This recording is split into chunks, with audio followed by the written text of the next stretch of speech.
Ted, it is about 2:30 in the afternoon. You are scheduled to be executed tomorrow morning at 7 o'clock if you don't receive another stay. What is going through your mind? What thoughts have you had in these last few days? Well, I won't kid you to say that it's something that I feel that I am in control of or something that I've come to terms with, because I haven't. It's a moment-by-moment thing. Sometimes I feel very tranquil, and other times I don't feel tranquil at all. What's going through my mind right now is to use the minutes and hours that I have left as fruitfully as possible and see what happens. It helps to live in the moment in the essence that we use it productively. So right now I'm feeling calm, and in large part because I'm here with you. For the record, you are guilty of killing many women and girls. Yes. Yes, that's true. Ted, how did it happen? Take me back. What are the antecedents of the behavior that we've seen? So much grief, so much sorrow, so much pain for so many people. Where did it start? How did this moment come about? That's the question of the hour, and one that not only people much more intelligent than I have been working on for years, but one that I've been working on for years and trying to understand. Is there enough time to explain it all? I don't know. I think I understand it, though. Understand what happened to me, to the extent that I can see how certain feelings and ideas developed in me to the point where I began to act out on them. Certain very violent and very destructive feelings. Let's go back then to those roots. First of all, you, as I understand it, were raised in what you consider to have been a healthy home. Absolutely. You were not physically abused. You were not sexually abused. You were not emotionally abused. No, no way. And that's part of the tragedy of this whole situation, is because I grew up in a wonderful home with two dedicated and loving parents, one of 5 brothers and sisters. A home where we as children were the focus of my parents' lives, where we regularly attended church, 2 Christian parents who did not drink, they did not smoke, there was no gambling, there was no physical abuse or fighting in the home. I'm not saying this was Leave It to Beaver. It wasn't a perfect home. Well, no, I don't know that such a home exists, but it was a fine, solid Christian home, and nobody, I hope no one will try to take the easy way out and to try to blame or otherwise accuse my family of contributing to this, because I know, and I'm trying to tell you as honestly as I know what happened, and I think this is a message I want to get across. But as a young boy, and I mean a boy of 12 or 13, certainly, that I encountered outside the home again, in the local grocery store, the local drugstore, the softcore pornography, what people call softcore. But as I think I explained to you last night, Dr. Dobson, in an anecdote, that as young boys do, we explored the back roads and sideways and byways of our neighborhood, and oftentimes people would dump the garbage and whatever they were cleaning out of their house, and from time to time we'd come across pornographic books of a harder nature than more graphic, you might say, more explicit nature than we would encounter, let's say, in your local grocery store. And this also included such things as, let's say, detective magazines and more hard, those that involve violence. Then. Yes, yes, yeah. And this is something I think I want to emphasize, is the most damaging kinds of pornography. Again, I'm talking from personal experience, hard, real personal experience. The most damaging kinds of pornography are those that involve violence and sexual violence, because the wedding of those two forces, as I know only too well, brings about behavior that is just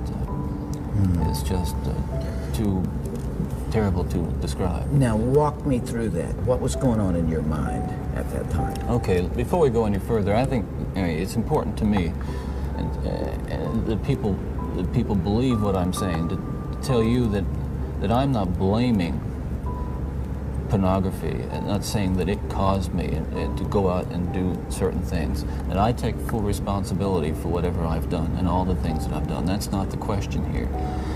The question and the issue is how this kind of literature contributed and helped mold and shape the kinds of violent behavior. It fueled your fantasies, didn't it? Well, in the beginning it fuels this kind of thought process.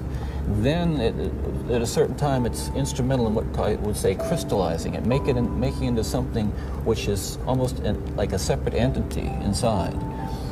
And at that point you're at the verge, or I was at the verge of acting out on these kinds of thoughts. Now I really want to understand that. You had gone about as far as you could go in your own fantasy life with printed material, and you made or printed and video or film or film, photos, magazines, what have you. And then there was the urge to take that little step or big step over to a physical event. And it happened in stages, gradually. It doesn't necessarily, not to me at least, happen overnight.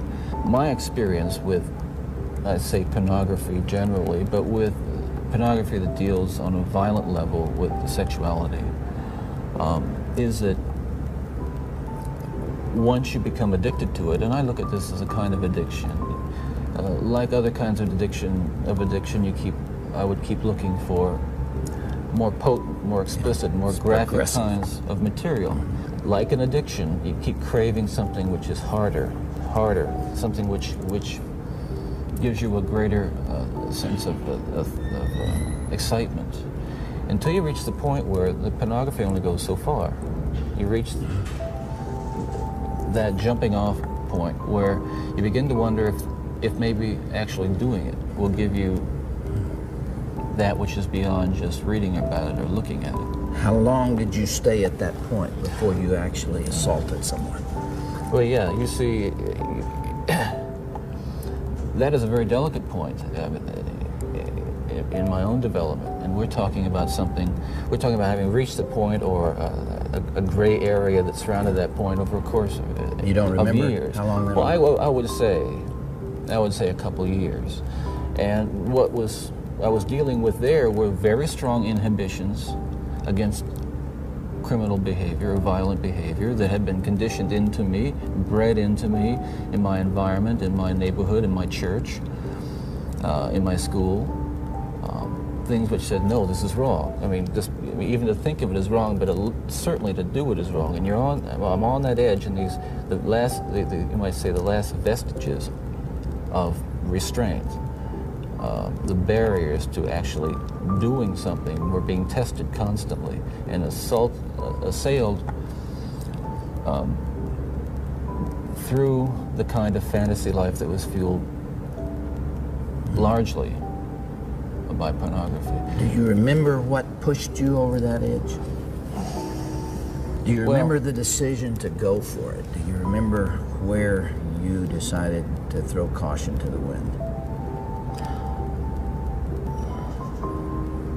Again, when you say pushed, I know what you're saying. I don't want to infer again. I understand that. That I was some helpless kind of a victim, and yet we're talking about an influence that is the influence of violent types of media and violent pornography, which was an indispensable link in the chain of behavior, the chain of events that led to the behaviors, to the assaults, to the murders, and what have you. It's a very difficult thing to describe.